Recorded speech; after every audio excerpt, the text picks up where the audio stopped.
Sir, Pakistan में जो real estate broker है ना, वो होते हैं, अगर मैं आपको पंजाबी में कहूँ तो वो टोकर चापड़ लेके बैठे होते हैं कि क्लाइंट आ जाए और बस मैंने इसको अभी जो है ना तिक्का बोटी अभी करके वापस भेजूंगा।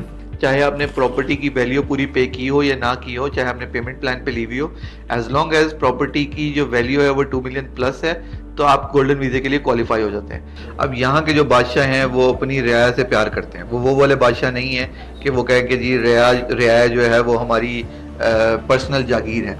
अब मैं आपको इसकी बड़ी सिंपल सी मिसाल देता हूँ कि जो यहाँ के बादशाह हैं उन्होंने मुल्क का निज़ाम इतना अच्छा बनाया हुआ है कि मैं खारजी होके, क्योंकि हमें एक्सपर्ट्स को खारजी कहा जाता है, मैं खारजी होके बादशाह के बारे में एक बुरा लफ्ज़ सुनने के लिए तैयार नहीं।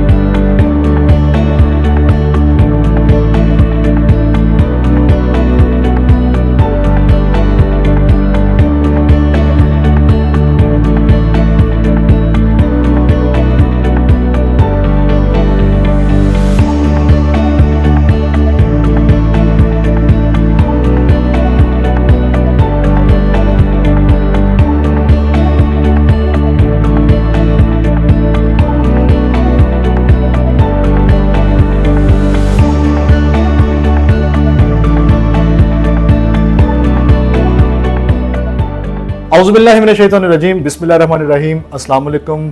चैनल 1 to 1 पे इंजीनियर फ़हीम अरशद एक बार फिर आपकी खिदमत में हाजिर है। नाज़रीन, आज का प्रोग्राम ना तो कोई रोड शो है, ना ही किसी किस्म का इंटरव्यू है और ना ही किसी किस्म का टॉक शो है। आज के इस प्रोग्राम में हम आपके लिए लेके आए हैं इन्फॉर्मेशन, और इन्फॉर्मेशन भी बहुत ज़बरदस्त। नाज़रीन, गुज़श्ता 2 साल में पाकिस्तानियों की एक बहुत बड़ी तादाद मुल्क छोड़कर बाहर जा रही है। वजूहात उसकी कुछ भी हो सकती हैं, लेकिन हमारे पाकिस्तानी जो बाहर जाकर सेटल होना चाहते हैं, अपने घर बार को छोड़कर वो बाहर जा रहे हैं, उनके लिए गल्फ एरिया ज़्यादा बेहतर है, यूरोपियन साइड ज़्यादा बेहतर है? क्या वो वहाँ पर जाकर जॉब करें या बिजनेस करें? और अगर बिजनेस करें तो कौन सा बिजनेस करें? और अगर उन्होंने वहाँ पर जाकर जॉब करनी है तो कौन से एटीट्यूड के साथ और कौन सी स्किल्स को अपने साथ लेकर उनको पाकिस्तान से बाहर माइग्रेट करना चाहिए? तो किन एरियाज पर काम करने की ज़रूरत है, बिजनेस को कैसे फोकस करने की ज़रूरत है, और दुबई का गोल्डन वीज़ा क्या है? क्या हर पाकिस्तानी ये गोल्डन वीज़ा हासिल कर सकता है या नहीं? इसकी रिक्वायरमेंट क्या है? और इन रिक्वायरमेंट को पूरा करके मेरे जैसा आम पाकिस्तानी जिसका यूएई का कोई बैकग्राउंड नहीं है, वो भी दुबई के अंदर मुकम्मल तौर पर सेटल हो सकता है। ये तमाम इन्फॉर्मेशन हम आज की इस वीडियो में आपके साथ शेयर करेंगे।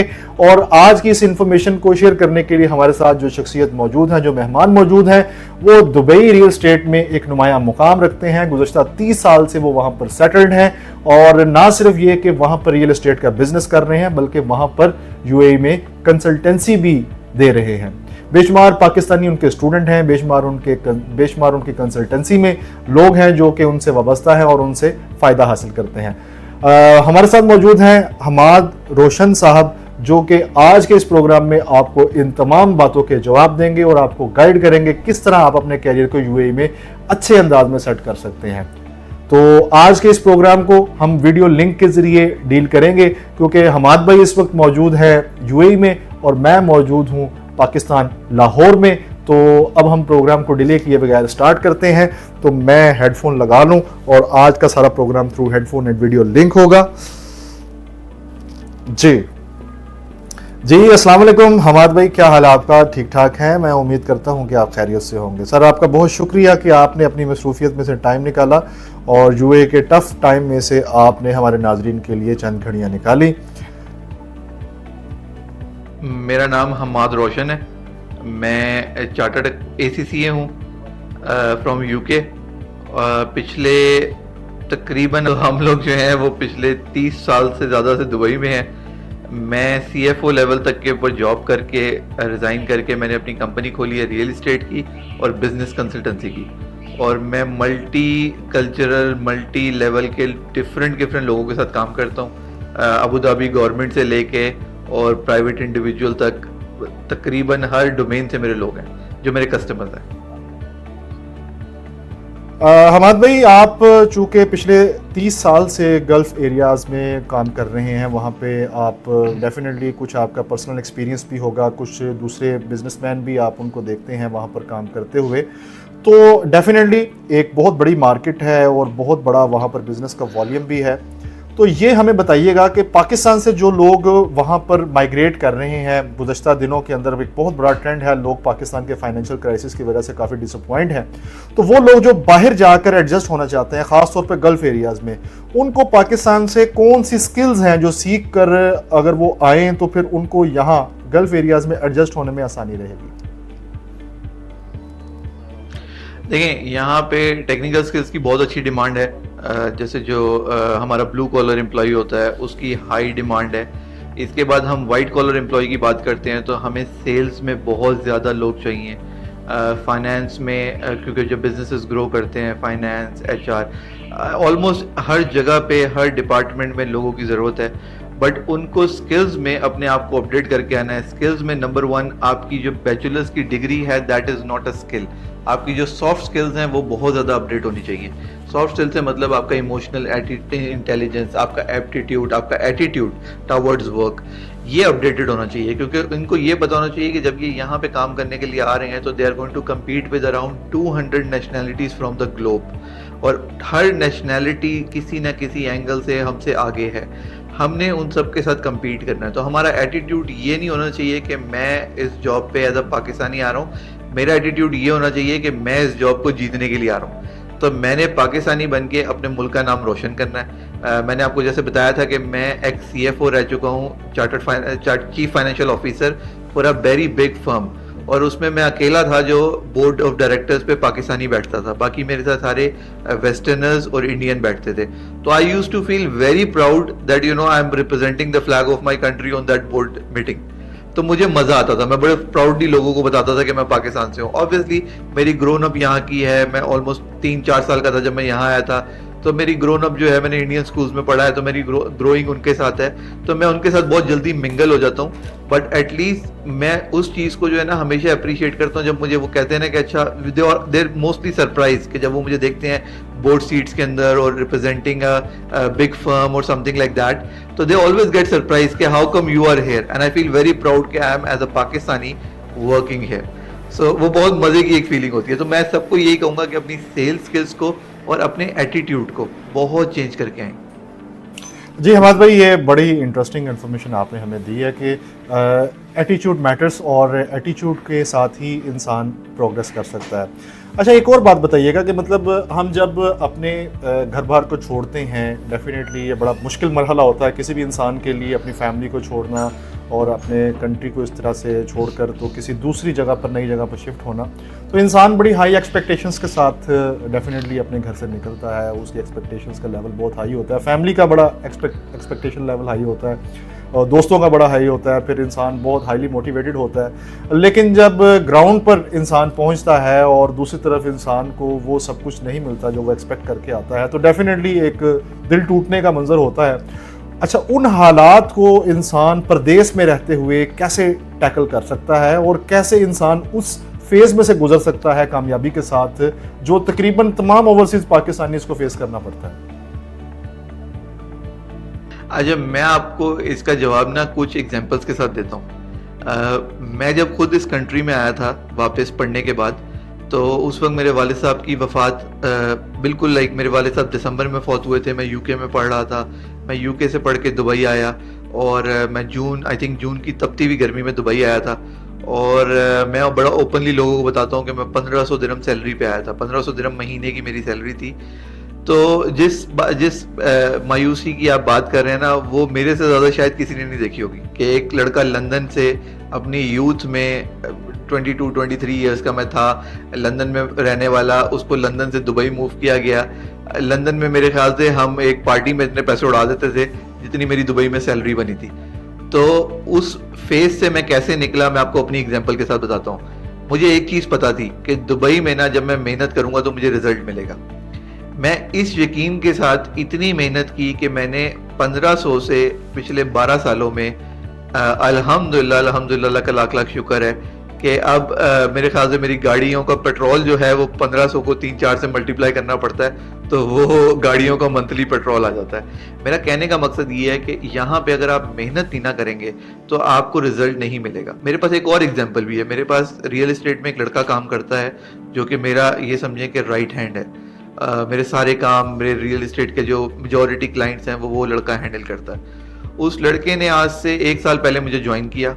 इससे पहले वो किसी जॉब पे काम करता था and he was making, let's say मैं एग्जैक्ट नंबर तो नहीं बताऊंगा ताकि उसको बुरा फील ना हो, लेकिन वो एक बहुत छोटी सैलरी के ऊपर काम कर रहा था और 12 घंटे की मेहनत करता था। वो मेरे पास आया, उसने आके मुझे कहा कि आप जो कहेंगे, जैसे कहेंगे मैं करूंगा, लेकिन मुझे पैसे बनाने हैं। अभी उस लड़के को मेरे पास काम करते हुए 12 महीने नहीं हुए, यानी कि 1 साल पूरा नहीं हुआ, और उसने 3 लाख दिरहम से ऊपर बनाए, जिसको हम मल्टीप्लाई अगर करते हैं उसकी सैलरी से तो वो बहुत ज्यादा है। और इसमें मैं उस लड़के की भी तारीफ करता हूँ कि उसने दिन नहीं देखा, उसने रात नहीं देखी। उसको मैंने सुबह क्लाइंट दिया, उसने सुबह 7 बजे भी क्लाइंट से मीटिंग की है। मैंने कल रात को उसको जो क्लाइंट के साथ उसने लास्ट मीटिंग अटेंड की है वो रात को 11:30 बजे अटेंड की है, और आज सुबह वो फिर क्लोजिंग करने के लिए गया हुआ था। तो मेहनत का रिजल्ट मिलता है बट टाइम लगता है। अच्छा, इसको अब आप कैसे साइकोलॉजिकली कैसे जो है वो अच्छे तरीके से मैनेज कर सकते हैं। आपको हमेशा ये पता होता है कि आप किसी के लिए मेहनत कर रहे हो। वो किसी कौन होता है? हमारी फैमिली। हम सबसे ज्यादा अपनी फैमिली के लिए मेहनत करते हैं। मैं हर बंदे को जो यहाँ आता है ना उसको ये कहता हूँ कि सबसे पहले तुम्हारा एम होना चाहिए कि अभी तुम अकेले आए हो, अगले कुछ अरसे में तुम्हारी फैमिली यहाँ होनी चाहिए। जब तुम्हारी फैमिली यहाँ आएगी तो तुम्हें मोटिवेशन मिलेगी। जितनी मोटिवेशन फैमिली के यहाँ आने से मिलती है वो किसी चीज से नहीं मिलती, क्योंकि यहाँ पे जो पीस ऑफ माइंड है ना फैमिली के साथ, वो बहुत ज्यादा है। हम सिर्फ पाकिस्तान की बात नहीं करते, हम ग्लोबली अगर बात करें तो लोगों को इस वक्त पीस ऑफ माइंड के लिए दुबई मूव कर रहे हैं। अच्छा हमाद भाई, ये तो ठीक है, ये एक अदर एस्पेक्ट है जो कि ओवरसीज़ पाकिस्तानीज़ के लिए आपने प्रेजेंट किया। अच्छा, मैं ये आपसे पूछना चाहूँगा कि आप चूँकि उधर यूरोपियन साइड पे भी आपका एक्सपीरियंस रहा है और गल्फ साइड पे भी आपका एक्सपीरियंस है, पाकिस्तान के मौजूदा हालात को देखते हुए और पाकिस्तान के जो यंगस्टर्स हैं उनके एटीट्यूड को देखते हुए, उनकी मेंटालिटी को देखते हुए, आप क्या सजेस्ट करेंगे कि उनके लिए कौन सी साइड ज़्यादा बेटर है? यूरोपियन साइड पे चला जाना ज़्यादा बेटर है या गल्फ साइड पे आ जाना ज़्यादा बेटर है? कौन से कंडीशंस, कौन सा एनवायरनमेंट पाकिस्तानियों के लिए ज़्यादा फेवरेबल है? सर, इस वक्त अगर मैं आपको सिंपल सा आंसर दूं ना तो इस वक्त यूरोप से लोग दुबई आ रहे हैं। तो मैं आपको कैसे कहूं कि मैं अपनी पाकिस्तानी कौम को कहूं कि वो यूरोप चले जाएं। यूरोप से कंटिन्यूसली हम क्लाइंट्स दुबई ला रहे हैं और उनके सिर्फ कुछ ही बेसिक वो आंसर्स होते हैं जब हम उनसे पूछते हैं, क्योंकि वो क्लाइंट्स हमारे बहुत अच्छे दोस्त होते हैं, हाई नेटवर्थ इंडिविजुअल्स होते हैं। उनसे उसकी क्या रीजन है हमाद भाई? ये यूरोपियन ट्रेंड जो कि गल्फ में शिफ्ट हो रहा है, उसकी कुछ रीजंस भी होंगी, उनको भी काइंडली जरा साथ एक्सप्लेन कीजिए। मैं आपको वही रीजन बताने लगा हूं। उसकी सबसे मेन रीजन है सिक्योरिटी। जब मैंने पहली बात होती है ना किसी ब्रिटिश क्लाइंट से, किसी फ्रेंच क्लाइंट से या किसी कैनेडियन या अमेरिकन से कि why are you moving to Dubai, तो उनका सबसे पहला आंसर होता है कि यार जो दुबई में सेफ्टी है ना वो दुनिया में कहीं नहीं है। कि यहाँ पे आप चलती हुई गाड़ी में रोलेक्स छोड़ के चले जाएं, आप वापस आएंगे गाड़ी भी होगी और रोलेक्स भी होगी। अच्छा, सेकंड चीज जो है वो है वेदर। ठीक है, वेदर वाइज हम एशियंस को थोड़ा सा हार्श लगता है, बट यूरोपियंस और वो लोग जो है वो उसको बहुत पसंद करते हैं। नंबर 3, आप बहुत सरप्राइज होंगे, freedom of practicing your religion. जितनी freedom of practicing your religion Dubai देता है वो कोई भी नहीं देता। इवन वेस्ट में भी इतनी freedom of practicing your religion नहीं है। यहाँ पे आप देखेंगे क्रिश्चियन, हिंदू, मुस्लिम, सिख, सब, इवन यहूदी एक ही कम्युनिटी में रह रहे हैं and there is no problems between them. हमारी अपनी बिल्डिंग में जहाँ पे हम रहते हैं सारी नेशनैलिटीज रहती हैं। उनकी दिवाली आती है तो हम उनको मिठाइयाँ भेजते हैं, हमारी ईद आती है तो वो हमें मिठाइयाँ भेजते हैं। तो ये जो कल्चर की फ्रीडम है ना वो बहुत ज्यादा है। इसके अलावा थोड़ी बहुत छोटी मोटी चीजें और भी हैं, जैसे आपको पता है यूरोप में LGBTQ का बहुत ज्यादा चल रहा है। वो अल्हम्दुलिल्लाह हमारे मिडिल ईस्ट में नहीं है।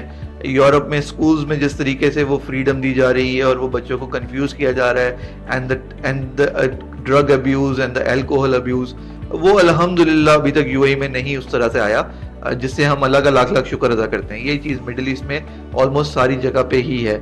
इन चीज़ों को कुछ लोग नेगेटिव भी लेते हैं, बट हम इनको as being a Pakistani and Muslim हम इनको बहुत ज़्यादा पॉजिटिव में लेते हैं कि एटलीस्ट मेरी बच्चियां अगर स्कूल जाती हैं तो आई एम नॉट टेंस कि उनको कोई इस तरह की चीज़ सिखाई जाएगी which will be an embarrassment for me as a Muslim father.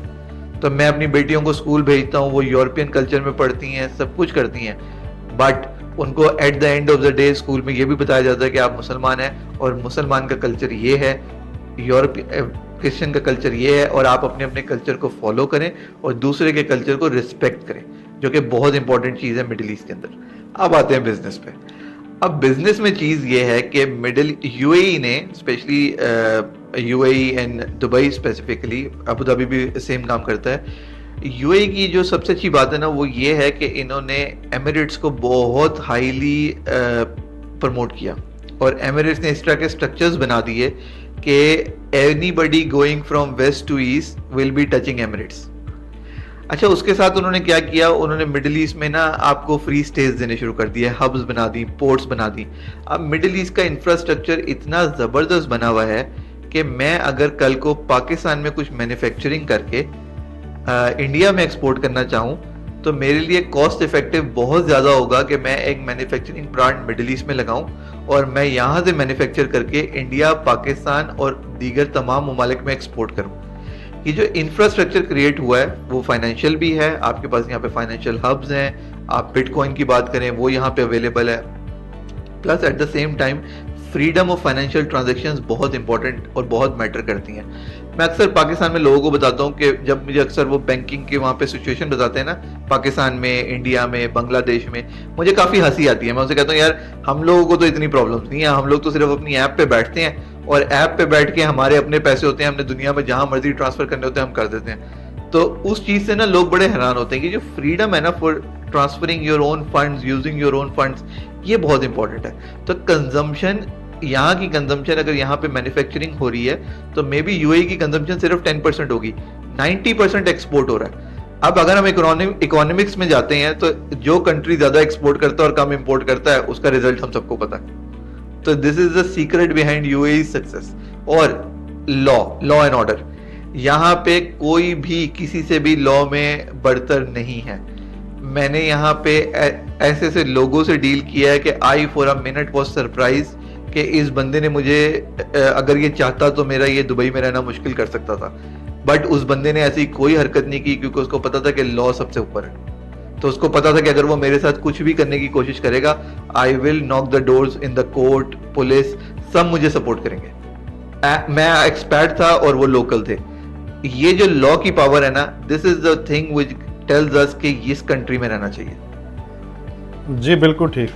अच्छा हमारे पे ये एक थोड़ा सा ये बिजनेस से हट के मेरा क्वेश्चन है।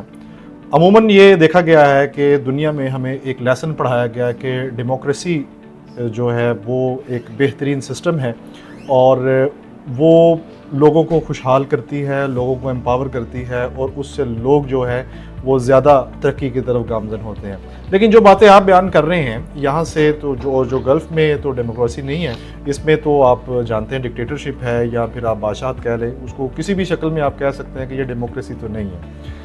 लेकिन आप जो बातें बता रहे हैं ये तो डेफिनेटली एक बिल्कुल other side of the picture है कि मतलब ये तो ऐसा लगता है कि जैसे जो जमहूरियत है उसकी बजाय अगर बादशाहत आ जाए तो शायद हमारे लोग ज़्यादा खुशहाल हो जाएंगे। इस पे आपकी क्या राय है? पाकिस्तान के साथ अब हम इन चीज़ों को कैसे रिलेट कर सकते हैं? सर देखिए, पाकिस्तान के साथ तो मैं कंपेयर इतना नहीं कर सकता। मैं आपको दुबई की बात बताता हूँ। दुबई के जो बादशाह है ना, उनके पीछे उनकी अवाम, अगर वो बादशाह ये कह देना कि अपना हाथ काट दो तो वो अवाम हाथ काट देगी, वो इतनी मोहब्बत करते हैं। ये मैं सिर्फ लोकल्स की बात नहीं कर रहा, मैं एक्सपर्ट्स की भी बात करता हूँ। यहाँ के जो बादशाह हैं उन्होंने मुझे राइट दिया है कि मैं इस कंट्री में रह सकूं, मेरी बेटियां यहाँ पे आराम से पढ़ सकें, और जब मेरी बेटियां यहाँ पे पढ़ रही हों तो किसी में इतनी मजाल नहीं होगी कि वो मेरी बेटियों की तरफ गलत निगाह से देखे या मेरी बेटियों के साथ कोई गलत हरकत करने की कोशिश करे। ये सारी चीज़ें जो हैं वो बादशाह के ऊपर बहुत ज़्यादा डिपेंड करती हैं। अनफॉर्चुनेटली आप बिल्कुल सही कह रहे हैं कि डेमोक्रेटिक हम पढ़ते थे कि रिपब्लिकन और डेमोक्रेट जो हैं वो ज़्यादा बेटर होता है, बट आपने अपने मुल्क का हालात देखे हुए हैं, सिलेक्शन कैसे होती है, लोग ऊपर तक कैसे जाते हैं। यहाँ पे वो सारे प्रोसीजर्स नहीं है। यहाँ पे जो किंग है वो अपनी रियाया से प्यार करते हैं और जो रियाया है वो किंग से प्यार करती है। मैंने आपको एग्जांपल दी है, मैं एज ए इंडिविजुअल अगर कोई मेरे सामने आके यहाँ की किंग की बुराई करे तो मैं हालांकि इस मुल्क का शहरी नहीं हूँ, मैं उससे लड़ने के लिए खड़ा हो जाऊंगा कि तुम्हारी इतनी हिम्मत कैसे हुई कि तुमने किंग के बारे में ऐसे कहा। और वो बंदा जो यहाँ का वतनी हैं, किंग ने उनको या गवर्नमेंट ने उनको इतना कुछ प्रोवाइड किया हुआ है, इतनी अपॉर्चुनिटीज और सेफ्टी प्रोवाइड की हुई है कि वो तो मजाल ही नहीं है कि वो किंग के बारे में कोई गलत बात बर्दाश्त करें। जी हमाद भाई, ये जो सिचुएशन आप दुबई की बता रहे हैं, इससे तो ऐसा लगता है कि हमें तो जो सबक पढ़ाया गया है बचपन से ही, हम यही सुनते आए हैं कि डेमोक्रेसी एक बेहतरीन सिस्टम है जो लोगों को एम्पावर करता है, जो लोगों को खुशहाल करता है। लेकिन जो गल्फ़ एरियाज़ हैं और जो मतलब गल्फ़ कंट्रीज़ हैं, यहाँ पर तो डेमोक्रेसी नहीं है, यहाँ पर तो आमरीत है या बादशाहत का सिस्टम है। लेकिन जो सिचुएशन आपने मुझे बताई है, यहाँ तो हमें ये फ़ील आ रही है कि शायद बादशाहत का जो सिस्टम है वो लोगों को ज़्यादा लॉफुल भी बना रहा है और खुशहाल भी कर रहा है। इस हवाले से आप किस तरह देखते हैं कि हमारा पाकिस्तान का जो जमहूरी निज़ाम है और जो गल्फ़ का आमराना निज़ाम है, इसमें से बेहतर कौन सा है और हमें पाकिस्तान के सिस्टम के अंदर क्या बेहतरी लेके आनी चाहिए? देखिए, क्या ये सिचुएशंस कंपेरेबल हैं? बादशाहत, देखिए सिचुएशन तो बिल्कुल भी कंपेरेबल नहीं है, क्योंकि बादशाहत में आपके बादशाह के ऊपर बहुत कुछ डिपेंड करता है कि वो किस तरीके से इस कंट्री को रन करते हैं। अब यहाँ के जो बादशाह हैं वो अपनी रियाया से प्यार करते हैं, वो वाले बादशाह नहीं है कि वो कहे कि जी रियाया जो है वो हमारी पर्सनल जागीर है।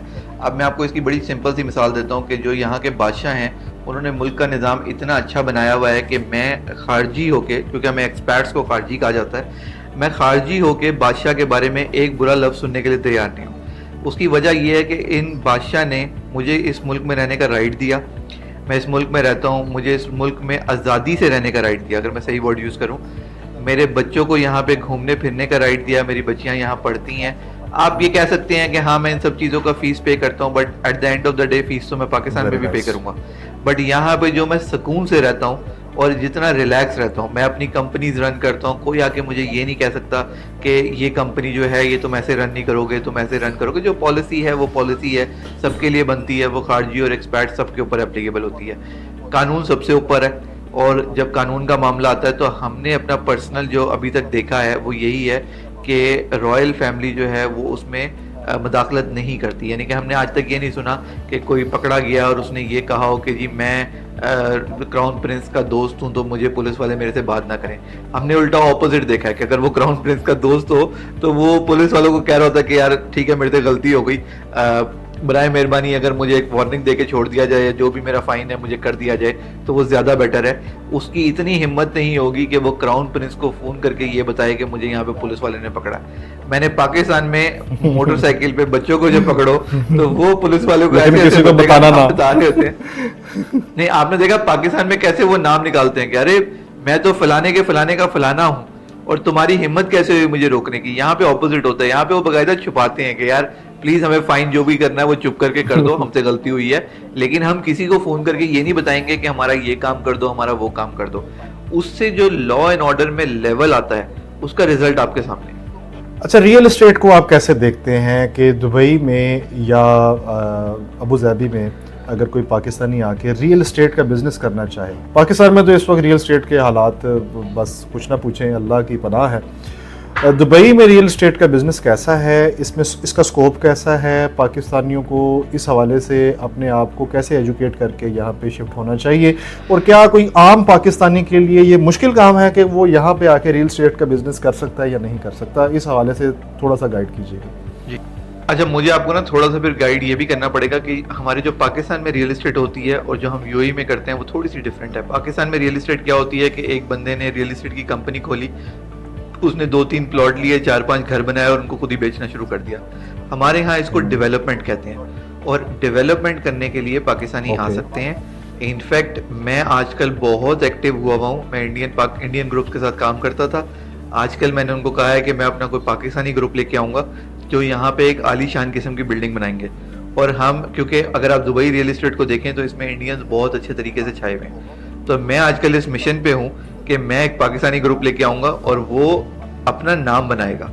मैं ये नहीं कहता कि हम स्ट्रेट कंपटीशन में जाएंगे, but we will be one of those जो उनको बताएंगे कि हमारे पास भी कंपटीशन, हमारे पास कॉम्पिटेंस है।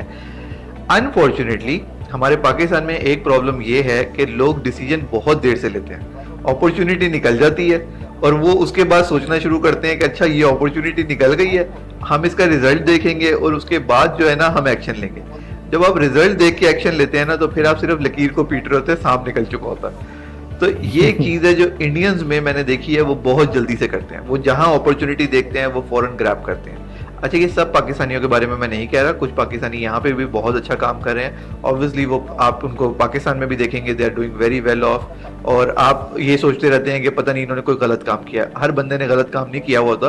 कुछ लोग राइट टाइम के ऊपर राइट डिसीजन ले लेते हैं, and that is how they make money. Coming back to normal Pakistani यहाँ पे आके काम कर सकते हैं। हम उनको एडवाइस करते हैं। मैं कंटिन्यूसली रोड शोज कर रहा होता हूँ पाकिस्तान में भी, संडे को भी कर रहा हूँ, और मैं उनको ये एडवाइस कर रहा होता हूँ कि आप मिनिमम कैपिटल से स्टार्ट करें, आप बहुत ज़्यादा कैपिटल इन्वेस्ट ना करें, और उस कैपिटल से प्रॉफिट अर्न करें कुछ 2-3 सालों में। हमारे पाकिस्तान में क्या होता है कि उनको प्रॉफिट चाहिए अगले 2 महीने में। जो भी आपको अगले 2 महीने में प्रॉफिट ऑफर करेगा, कहीं किसी बिजनेस में ऐसे नहीं चलता। तो मुझे उनको पूरा बताना पड़ता है कि नहीं, आपको 2 महीने में नहीं मिलेगा। और वो अक्सर लॉसेज इसलिए करते हैं कि उनको किसी और ने ये प्रॉमिस दिया होता है कि मैं आपको 2 महीने में प्रॉफिट ला दूंगा। आप खुद भी बिजनेस पर्सन है, आपको पता है 2 महीने में प्रॉफिट लाना is not an easy task. और वो भी अगर मुझे वो क्या कि पैसे डबल हो रहे हैं, तो डबल शाह टाइप के जो लोग हैं वो हर दुनिया में हर जगह पे होते हैं। तो पाकिस्तान से जो यहाँ लोग आते हैं, वो शॉर्टकट के चक्करों में वहां पे अपने आप को बहुत लूज करते हैं। मैं बार बार लोगों से कहता हूँ कि प्लीज शॉर्टकट में मत जाएं। आपके पैसे डबल हो सकते हैं, but it takes around 2 to 3 years in Dubai real estate. आपके पैसे डबल हो जाएंगे, जेन्युइन है, बट 3 साल तो मिनिमम लगेंगे, 2 से 3 साल। अगर आप वो पीरियड इंतजार कर सकते हैं तो ये हो जाएगा।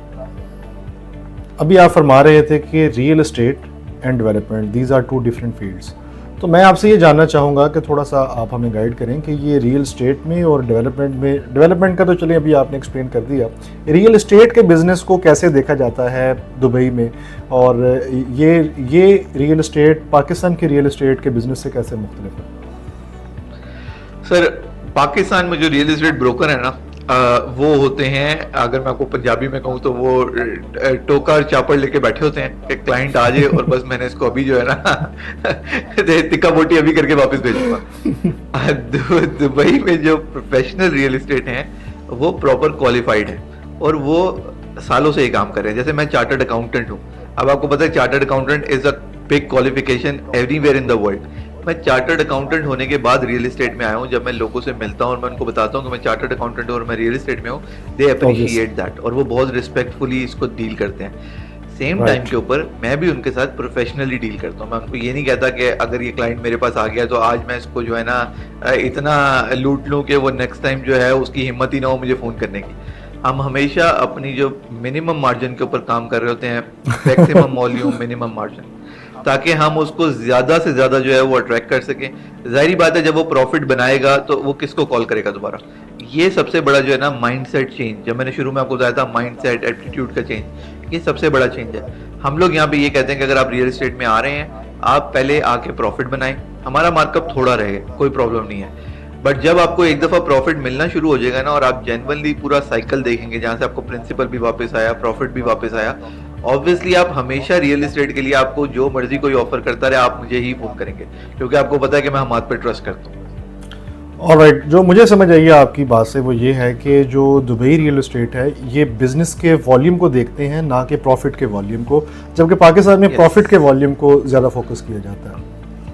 हम खाली रियल एस्टेट में नहीं, हम दुबई के बिजनेस माइंडसेट की भी अगर बात करें तो यहाँ पे मोस्टली लोग जो हैं वो बैकग्राउंड से इंडियन है, और इंडियन माइंडसेट यही है कि हमें high volume low margin is okay for us. और जो आपने बात की है पाकिस्तान वाली, ये मैं बहुत सारे क्लाइंट्स के साथ सफर करता हूँ कि they go for low volume high profit. अब ऑब्वियसली आप अगर एक चीज लो हाई प्रॉफिट पे बेच रहे हैं और इंडिया उसी को लो वॉल्यूम पे बेच रहा है, तो लोग ऑटोमेटिकली उनसे ज्यादा खरीदते हैं। फिर हम कंप्लेन करते हैं कि हमारा प्रोडक्ट जो है वो सेल नहीं हो रहा। ओके, अच्छा हमाद भाई, एक बहुत चर्चा है गोल्डन वीजा का। ये गोल्डन वीजा क्या है? ये क्या ऐसी सोने की चिड़िया है जो कि दुबई के पास है, और लोग दुबई का गोल्डन वीज़ा कैसे हासिल कर सकते हैं? इसका प्रोसीजर क्या है, इसकी रिक्वायरमेंट्स क्या हैं, और क्या आम पाकिस्तानी, मेरे जैसा पाकिस्तानी जो कि मतलब नॉन यूएई है, जिसका कोई बैकग्राउंड नहीं है यूएई का, क्या हम भी ये वीज़ा हासिल कर सकते हैं या नहीं? और अगर नहीं कर सकते तो इसके पीछे क्या रुकावटें हैं और कौन से ऐसे प्रॉब्लम्स हैं जिसके ऊपर हमें काम करना चाहिए? अच्छा देखिए, पहले तो मैं आपको गोल्डन वीज़ा के बारे में बताता हूँ कि गोल्डन वीज़ा है क्या। गोल्डन वीज़ा समझने के लिए हमें थोड़ा सा पीछे जाना पड़ेगा ताकि आपको दुबई के वीज़ा का जो प्रोसेस है वो समझ में आए और फिर आपको पता चले कि गोल्डन वीज़ा इतनी बड़ी सोने की चिड़िया क्यों बनी। दुबई में जब किसी को वीज़ा चाहिए होता था ना, तो वीज़ा लेने के सिर्फ दो ही तरीके थे, या तो वो यहाँ पे आके जॉब करे या अपनी कंपनी खोले। अब जब आप जॉब करते हैं तो जो आपका स्पॉन्सर होता है आप उससे वीज़ा लेते हैं, जब आपकी जॉब खत्म होती है तो आपका वीज़ा खत्म हो जाता है। अगर आप अपनी कंपनी खोलते थे तो ऑटोमेटिकली आपको हर साल कंपनी के रिन्यूअल फीस और वीज़ा की फ़ीस सब पे करनी पड़ती थी। दुबई गवर्नमेंट ने इस चीज़ को असेस किया। ये सिर्फ हमारे पाकिस्तान के लिए उन्होंने असेस नहीं किया, उन्होंने ग्लोबली असेस किया और उन्होंने सोचा कि अगर हम एम्प्लॉयर की बेसिस के ऊपर सिर्फ लोगों को वीज़ा दें तो जो हाई ट्रेंड इंडिविजुअल है, जिसको दुबई में रहते हुए लेट से 10 साल हो गए हैं, 12 साल हो गए हैं और वो यहाँ पे अच्छा खासा ट्रेंड हो चुका है, जब इसकी जॉब जाती है तो इसको वापस जाना पड़ता है। उन्होंने क्या किया, हाईली ट्रेंड स्किल एम्प्लॉयज़ के लिए गोल्डन वीज़ा निकाल दिया। फिर उन्होंने प्रॉपर्टी इन्वेस्टमेंट में गोल्डन वीज़ा निकाल दिया। फिर उन्होंने इन्वेस्टमेंट इन दुबई के लिए गोल्डन वीज़ा निकाल दिया। अब जो इन्वेस्टमेंट इन दुबई और प्रॉपर्टी है, उन दोनों का क्राइटेरिया जो है वो 2 मिलियन दिरहम है।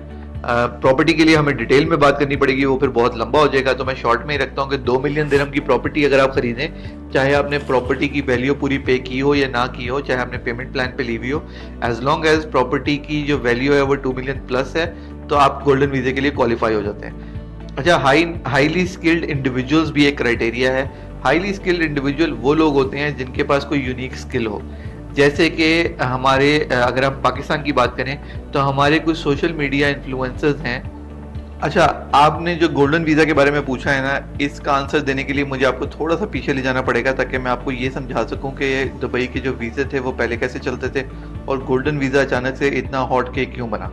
तो पहले ये होता था कि लोगों को अगर जॉब चाहिए होती थी तो वो यहाँ आके एम्प्लॉयमेंट वीज़ा लेते थे, जिसमें एम्प्लॉयर उनका वीज़ा स्पॉन्सर करते थे, या दूसरा तरीका ये होता था कि वो आके अपनी कंपनी खोलें। अच्छा, जब वो जॉब में होते थे ना तो वो वीज़ा उसी वक्त तक रहता था जब तक वो जॉब में होते थे। जैसे उनका जॉब खत्म होती थी तो उनके पास 1 महीने तक का टाइम होता था वीज़ा कैंसिल होने के बाद कि या तो वो दूसरी जॉब ढूंढें या वो वापस चल दें। और अगर वो अपनी कंपनी खोलते थे तो ऑब्वियसली कंपनी का रिन्यूअल और अपने वीज़े के रिन्यूअल और हर 6 महीने में आना वो काफ़ी एक्सपेंसिव पड़ता था।